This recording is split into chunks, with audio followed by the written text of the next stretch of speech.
দুই নাম্বার হলো রাসূলের সুন্নাত। বলেন তো, যতদিন পর্যন্ত কোরআন কিতাবটা বুকের মধ্যে থাকবে, অন্তরে থাকবে, সংসদে থাকবে, ততদিন পর্যন্ত ওই মানুষ কোনোদিন পথভ্রষ্ট হবে না। ঠিক কিনা?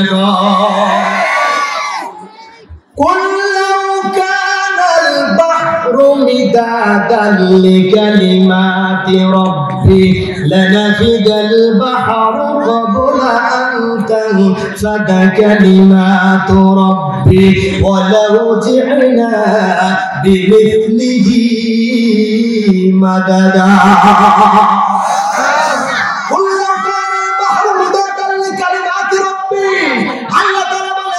বিশ্বনবীকে জানাই দিলেন, নবীজি আপনার রবের যদি প্রশংসা করতে চান, সমস্ত সমুদ্রের পানিগুলোকে যদি কালি বানিয়ে দেন, আর এই কালি দিয়ে যদি লেখা শুরু করেন, রবের নাম লেখা শেষ হবে না, সমুদ্রের কালিগুলো ফুরায় যাবে।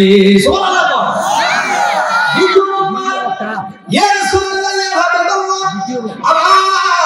যত সমুদ্র আছে পানিগুলো যদি শুকিয়ে যায়, আবার যদি পানি দ্বারা ভরপুর হয়ে যায়, আবার যদি আল্লাহর নাম লেখা শুরু করেন, ওয়াল্লাহি এভাবে কিয়ামত পর্যন্ত চলতে থাকবে, তাও আমার রবের শুকরিয়া আদায় করা শেষ হবে না। কথা বলেন ঠিক কিনা?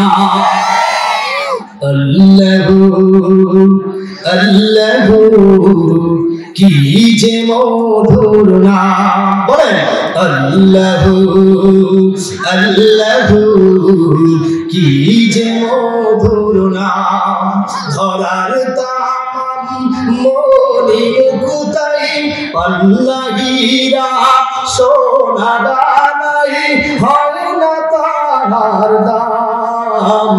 আল্লাহু আল্লাহু কি যে মধুর নাম, আল্লাহু আল্লাহু কি যে মধুর নাম। আল্লাহু আকবার। তাহলে সেই রবের কোরআন থেকে কথা হবে, কোন বাতিলদের চক্ষু থেকে আমরা ভয় পাবো না। কথা বলেন ঠিক কিনা? আমার ভাইরা, আমি আপনাদেরকে বলবো, আস্তে আস্তে বলবো, একটু সময় দেন। শুরুতে আমাকে একটু স্টেজটাকে মাথায় নিতে হবে। ঠিক কিনা বলেন?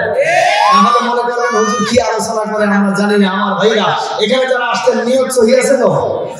বলেন বলেন, নিয়ত সহি আছে তো? কে কোন নিয়তে নিয়ে আসছেন বলেন তো? তোমার উদ্দেশ্যে কে কে আসছেন হাত তোলেন। আলহামদুলিল্লাহ, সবাই ওয়াজ শুনতেছে, মনোযোগ আছে ইনশাআল্লাহ।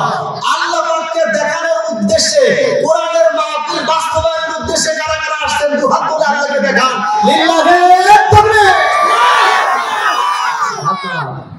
আমার ভাইরা, তাহলে আপনাদের কাছে প্রথমে একটা প্রশ্ন ছুড়ে দিতে চাই।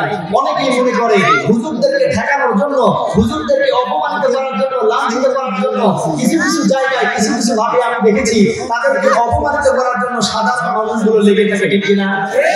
এই এলাকায় নাই, আমাদের এলাকার কথা বলছি। আছে আছে আছে আছে। তেমনি ভাবে ইমামে মালিক রাহমাতুল্লাহি আলাইহি তার কাছে যাইয়া একজন ব্যক্তি বলতেছে, আচ্ছা হুজুর বলেন তো, বাথরুম যে করে মানুষ, বাথরুমের স্বাদ মিঠা না টক?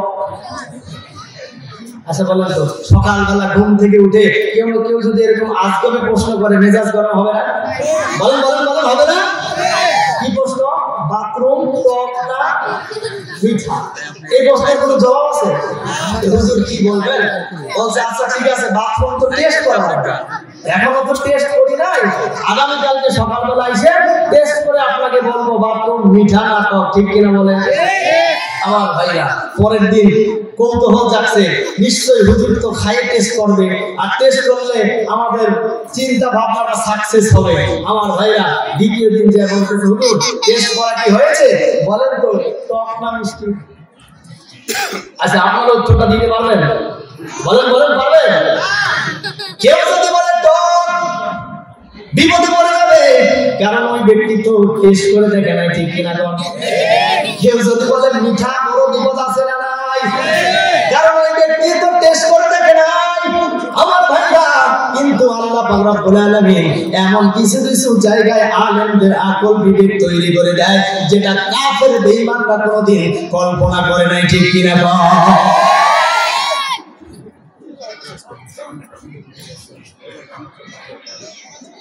আচ্ছা আমার ভাইরা, অনুগ্রহ পূর্বক মহিলাদেরকে সামনের দিকে ডানে চেপে আসতে বলবেন। ডানে ডানে, ডান কোন পাশে? আপনারা যে পাশে বসে আছেন ডান পাশে চেপে যান। জায়গা যদি না হয় আর মাঠ বিকল্প আছে, মাঠ আর একটা বিকল্প আছে। আচ্ছা আপনারা চেপে চেপে বসেন, শীতের রাত্র চেপে বসলে একটু আরাম লাগবে, ঠিক কি না? আমার ভাইরা আর ডিস্টার্ব করুন না, আলোচনার মধ্যে বারবার চিঠি আসলে ডিস্টার্ব হয় কি হয় না? কারণ ব্রেন থেকে কথাগুলো একের পরে আসতে হয়, সাজায় গুছায় বলতে হয়। কারণ এই জায়গাটা এমন একটা জায়গা, ওয়ান কাইন্ড অফ তাফসীর ক্লাস। আল্লাহ রাসূল সাল্লাল্লাহু আলাইহি ওয়াসাল্লাম বলেন, যখন কোন জায়গায় তাফসীর হয়, ক্লাস হয়, যখন দ্বীনি আলোচনা করা হয়, আল্লাহর নবীজি বলেন, আমি যখন পাশ দিয়ে হেঁটে যাই তখন আল্লাহর পক্ষ থেকে অর্ডার নাযিল হয়, হে নবী আপনি এই আলোচনার মধ্যে বসে যান। সুবহানাল্লাহ। তাহলে এই জায়গা কি সাধারণ জায়গা মনে করছেন? হ্যাঁ আমার ভাইরা, এবার শাস্ত্রের কথা মনে আছে তো? এখনই বলবো না শেষে বলবো? আমার ভাইরা প্রত্যেকটা টপিক একটা একটা করে আগাবেন, এখান থেকে কিছু নিয়ে যাবেন ইনশাআল্লাহ। গতানুগতিক তাফসীর করি না, ইনশাআল্লাহ এই জায়গা থেকে 10টার উপরে যদি মেসেজ আপনাদেরকে দিতে না পারি, ওয়াল্লাহি হাসরের ময়দানে জবাবদিহি করা লাগবে। কারণ আপনারা জানেন এটা কোরআনের মঞ্চ, তাফসীরের মঞ্চ। এখান থেকে মানুষের জীবন কিভাবে পরিবর্তন হবে, কিভাবে সংসার পরিবর্তন হবে, কিভাবে মুসলমানরা ইহুদি খ্রিস্টানদের কাছ থেকে মার থেকে বাঁচবে, এজন্যই দেওয়া হয় তাফসীর মাহফিল। কথা বলেন ঠিক কিনা? এটা আউল ফাউল কোনো মঞ্চ? বলেন বলেন, আউল ফাউল কোনো মঞ্চ? আমার ভাইরা, তাহলে সর্বপ্রথম কুরবানি দিয়েছেন কে বলেন তো? বলেন বলেন বলেন।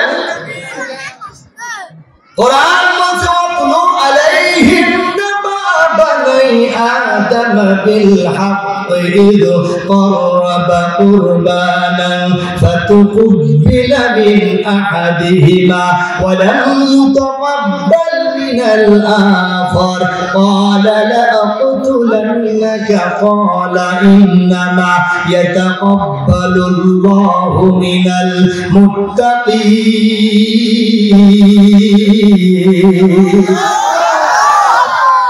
কোরআন তেলাওয়াত করলে সঙ্গে সঙ্গে আল্লাহু আকবার বলবেন, আকাশ বাতাস মুখরিত করে বলেন আল্লাহু আকবার।